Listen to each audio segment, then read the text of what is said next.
welcome to the deep dive. Today we're looking at something pretty fundamental. Yeah, keeping food fresh, but way back, before electricity, before refrigeration. Exactly. We're using ancient food preservation techniques as our guide here and our mission. To figure out how they managed it. Right. How on earth did ancient civilizations keep food from spoiling for long periods? How'd they pull that off? Well, it really speaks volumes about human ingenuity, doesn't it? Let's maybe start with the most basic one, sun drying. Okay, like leaving fruit out in the sun? Precisely. Think Egyptians drying fruits, Native Americans drying meats. You slice it thin, lay it out, the sun does the work. So my plum becomes a prune. Right. Simple enough. But what's the science like? Why does that work? It's all about water content. Microbes, bacteria and mold, they need moisture to grow. Uh-huh. So if you remove the water by drying the food, you basically make it impossible for them to thrive. Makes sense. Dehydration. Okay, what about salt? That feels, I don't know, almost universal. Romans, Chinese, ancient Indians? We still use it for fish, meat? Oh, absolutely. Salt is another huge one. It works in a similar way, drawing moisture out. Osmosis. Right, osmosis. Pulls the water out of the food cells. Exactly. And out of any microbes trying to live there, it creates this really hostile environment for bacteria. And that must have been vital for survival, right? Yeah. Armies on the move, long sea voyages. They're critical. Salt wasn't just a seasoning, it was a strategic resource. Hugely valuable. I can imagine. Okay, let's shift to smoking. I always think of flavor first, like smoked salmon or jerky. And yeah, the flavor is definitely part of it now. Yeah. But back then, preservation was the main goal. So it wasn't just about taste. Not primarily, no. The compounds in wood smoke actually act as natural antimicrobials. They slow down spoilage. Oh, okay. Plus, the heat from the fire helps to dry the food out, too, so it's kind of a double action. Vikings, Native Americans, Mongols, loads of cultures used it. So better taste and it lasts longer. Clever.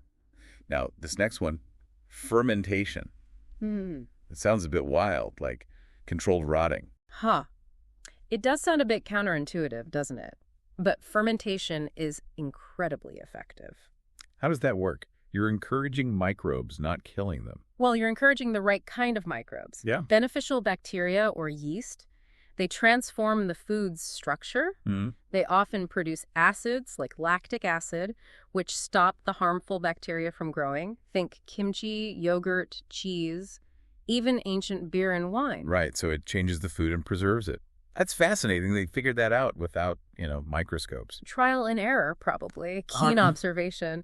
And then keeping things cool. We're not just talking a shady spot under a tree, are we? I assume not, if it's meant to last. Definitely not. Root cellars were common, sure, using the Earth's natural insulation.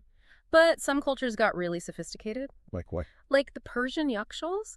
These were amazing. Basically, ancient refrigerators. Seriously? How? They were these large, underground, cone-shaped structures, often with thick walls.